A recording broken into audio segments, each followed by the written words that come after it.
안녕하세요. 그레이스 곰쌤의 오늘은 책 한번 읽어보자. 아웃풋 트레이닝이라는 책입니다.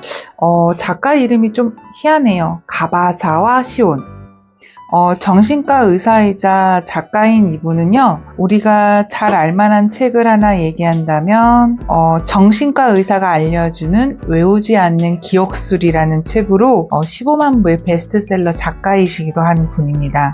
저는 사실 알록달록이를 이렇게 만들어 봤는데요. 아웃풋 트레이닝을 이 책에서 하나로 얘기한다면 자기 성장을 위한 방법이라고 말할 수 있을 것 같아요. 성장 곡선은 아웃풋의 양으로 결정된다라고 이 책에서는 말하고 있는데요. 사실 여기서 가장 기억에 남는 것은 2주일에 3번 쓴 정보가 장기기간 기억된다라는 내용이었어요. 어릴 때 공부하는 방법 중 하나가 그날 당일에 공부한 내용을 한번 훑어보고 그 다음에 3일 뒤에 한번 자습서 풀어보고 그 다음에 일주일 있다가 주말에 평가문제 풀어보고 이렇게 했던 기억은 나는데, 우리가 성장하는 데 있어서 내가 하는 일이나 문제 해결을 위해서 이렇게 쓰는 시간이 얼마나 있을까라는 생각을 해봤는데요. 이 책에서는 그 하우투로 이런 얘기를 합니다. 어떻게 하면 아웃풋을 향상시킬 수 있을까? 첫 번째, 일기 쓰기.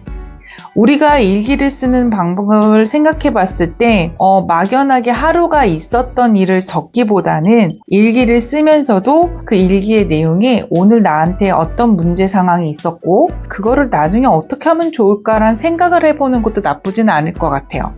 사실 저도 다이어트에 대해서는 할 말이 없는 사람이지만 최근에 저희 독서 모임에서 얘기를 해주신 선배님의 말을 들어보면 기록은 굉장히 중요한 것 같습니다. 건강에 대해 체중이나 기분, 수면 시간을 매일 기록하라고 이 책의 저자도 말하고 있고요. 특히 독서 감상문은 사실 우리가 책을 읽고 기억할 수 있는 부분들이 그렇게 많지 않아요. 얼마 전에 우리가 10년 전에 여행했던 이야기를 친구와 나누면서도 우리 그때 갔던 성당이 어디였더라를 얘기하는데 서로 간에 생각을 못할 때가 있더라고요. 근데 우리가 많은 책을 읽으면서 그 책에 대한 기록을 하지 않는다면 더더군다 그 기억하지 못할 것입니다. 그래서 독서 감상문을 쓰는 것도 이 책에서 권하는 방법이에요.